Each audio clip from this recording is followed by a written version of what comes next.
Welcome students, my name is Vinti Singhai. I did my engineering from College of Engineering Kota. I have been associated with askIITians for 3 years and have rich experience of 5 years in teaching my students to get themselves prepared for IIT-JEE main, advanced and other engineering exams. Taking my journey further, today I will start with the chapter Theory of Equations. Now, theory of equations is a very easygoing and scoring topic. Here we will be learning topics like location of roots, common roots, equation reducible to equations. The weightage of theory of equation varies from 4 to 7% in engineering exams. So, let's begin with the first part of this topic, which is Introduction to Theory of Equations, wherein we will begin with polynomial equations, their degree and number of roots. Theory of equations can be combined with other topics like trigonometry, coordinate geometry and calculus so cleverly that you can get very good questions from it in both JEE Main and JEE Advanced. So students, it's very important for us to have a strong knowledge about quadratic equations. Okay, so for our ease, basically I have divided the whole theory of equations into subtopics, okay, so that we move in a very smooth phase and finally we are capable to solve very good questions, okay. So the first one that we will be taking is expressions, equations, identity, okay. Slowly we will be talking about equations, how to find the solutions, then more about roots, their sum, product and nature. Then nature of roots, graphical representation, location of roots, common roots and equations reducible to quadratic equations. Okay, I may put it like this, that these first 4 topics, they are very important in JEE Main, okay, because very small and tricky questions are formed from the first 4 topics, and from the last 4, yes, you can get very good questions from JEE Advanced. Okay. Now, it's not that you cannot get a question from first 4 in JEE Advanced, it's nothing like that, but what I mean to say is that very small tricky questions can be framed from first 4 subtopics, and from last 4, yes, we can have good, very clever questions from them. Okay. So, first of all, we should be aware that what exactly is a polynomial. Okay. So, polynomial, suppose I am taking px equal to a0 plus a1x plus a2x square plus anx raised to the power n. Okay. Now, over here, you can see that a0, a1, a2 and an, all these are coefficients. Okay. That means they have some specific value. It may be, suppose root 1, root 2, 5, 7. Okay. Understand this thing that here when I say this, these are coefficients, it can be, all of them can be real, okay, they can be non-real also, okay, and some of them can be real and some of them can be non-real also, okay. Now, the second thing is x is a variable, okay, over here x is a variable and you can also see that the power on it is n, okay. X raised to power 1, x raised to the power 2 over here, x cube. So, n always has to be positive integer. That means I cannot say n cannot be negative. Suppose can I say n can be minus 5? No, it is not possible. I cannot have it say 3 by 5. Okay, it has to be integer. Okay, so if it is not, I will say it is not a polynomial. So, this is the very basic thing, but you have to be very clear about this. Now, the highest power on the variable is called as degree.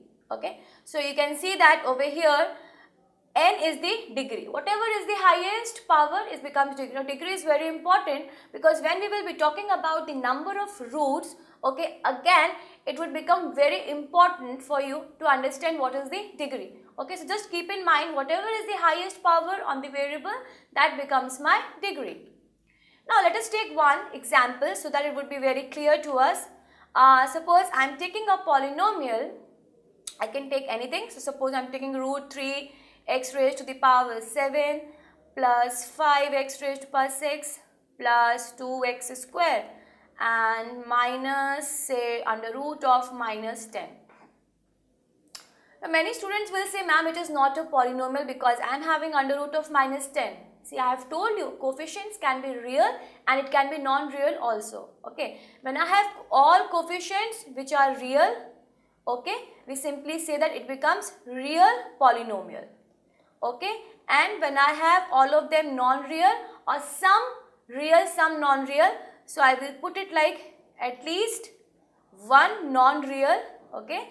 In that case, I will say non-real polynomial. But remember that yes, it is possible that coefficients is non-real also. Okay. Now, when I say what are the coefficients, you have to understand this thing that if I ask you coefficient of x raised to the power 7, that would be root 3. Coefficient of x raised to the power 6, that would become 5. Coefficient of x square, that becomes 2. So it matters if I am asking you coefficient of x raised to the power 0. So you will say, ma'am, it is minus under root of minus 10. You have to be aware about the sign as well. Okay. What is the degree of the polynomial? Now, degree of the polynomial is the highest power. So, you can see highest power is 7. So, over here degree would be 7. This is some very basic things, but yes, we should be aware. Okay. Now, let us see when my polynomial becomes polynomial equation, right? So, it's quite simple. This is an expression, polynomial expression, and when we have equated it to 0. Okay, you can see that we have equated it to 0. So, it becomes polynomial equation. Now, polynomial equation, why I say the degree is very important? Degree is important because you can see that here degree is equal to n. So, that means it will always have n roots. Now, what do I mean by this n roots? By n roots, I mean to say that for n values of x, it will be equal to 0. Okay, that means suppose I am putting x equal to x1, I am putting x equal to x2 and for x equal to xn. For all these values, this whole expression a0 plus a1x plus a2x square and so on till a and xn raised to the power n becomes equal to 0. So, these are the roots, or I may also say that these are the solutions. Okay.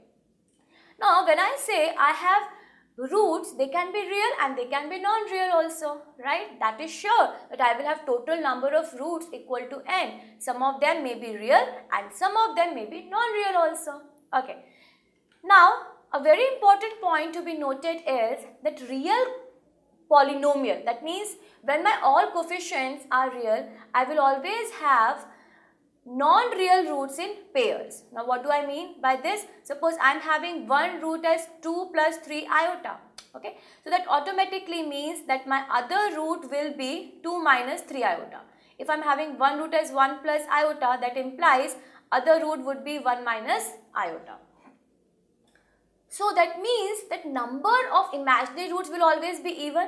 Either it would be, I will say number of imaginary roots, so that will be either 0 or 2 or 4 or so on. Again, it would be even. Okay. So, let's just understand it again, that suppose we are taking a polynomial equation a0 plus a1x plus a2x square up till a and x to the power n, and I am taking all coefficients to be real in this case. So, you have to be very careful about three major concepts. Okay. Again, I am putting it like this, that it has x real roots and y non-real roots. I hope you can tell me how many total roots it will have. Definitely total roots would be equal to n. Okay. No matter whether it is real polynomial or non-real polynomial. Okay. But total number of roots will be n. But if I am assuming that x real roots and y real roots it has, so x plus y equal to n, the summation would be equal to n. Okay. Now, because I know that imaginary roots always exist in pairs, so y would be even number, non-real roots 0, 2, 4, right, always in pairs. Okay. And finally, I can say that x can be even or odd. Now, why? Because I know that x plus y is equal to n, right? Now, y is always even and this degree can be even or odd. So, depending what is n, even or odd, I may say that x can be even or odd, both of them. Okay. Now, when we talk about this, let's move to quadratic equation. Now polynomial equation can have any degree, right? But when this polynomial equation had degree equal to 2, it becomes a quadratic equation. Okay, so I may say that if I am taking ax square plus bx plus c equal to 0, okay, so here you can easily see that degree is 2, so it becomes a quadratic equation. Okay, very important here, a should not be equal to 0, because if a is 0, in that case this coefficient of x square will not exist and it won't be a quadratic equation. Okay, now because we have seen that whatever is degree, here degree equal to 2, so that automatically means that it will have 2 roots, right? Now if I say that a, b, c, all of them are real, right, that means all coefficients are real, so that means what all I can have, either I can have 2 real roots, okay, I can have 0 real roots and 2 non-real roots, and these non-real roots will be in pairs. Okay, can I have 1 real and 1 non-real root? No, this is not possible because non-real roots will be existing in pairs. Okay, now let's move to the illustration so that this thing becomes very clear. Now here students, I have the equation ax raised to the power 4 plus bx cube plus cx square plus dx plus e, and here 2 roots are given, 2 plus 3 iota and 1 minus iota. Now one more information is given, that we have to find other roots if coefficients are real. Now because here coefficients are real given, so we will be using the logic that in this case imaginary roots will be existing in pairs. That quickly means that imaginary roots, if exist, they will always be in pairs. So that means if I am having 2 plus 3 iota as one root, right, so I can say that this implies 2 minus 3 iota will be other root, and 1 minus iota is one root, so that means 1 plus iota will be other root, right?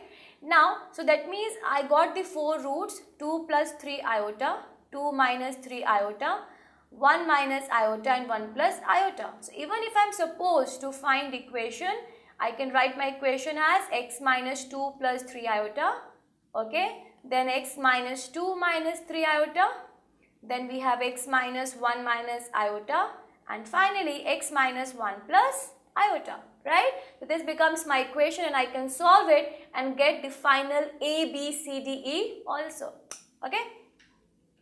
Now let's move to other illustration. If one root of this equation is 2 minus iota, find the other root.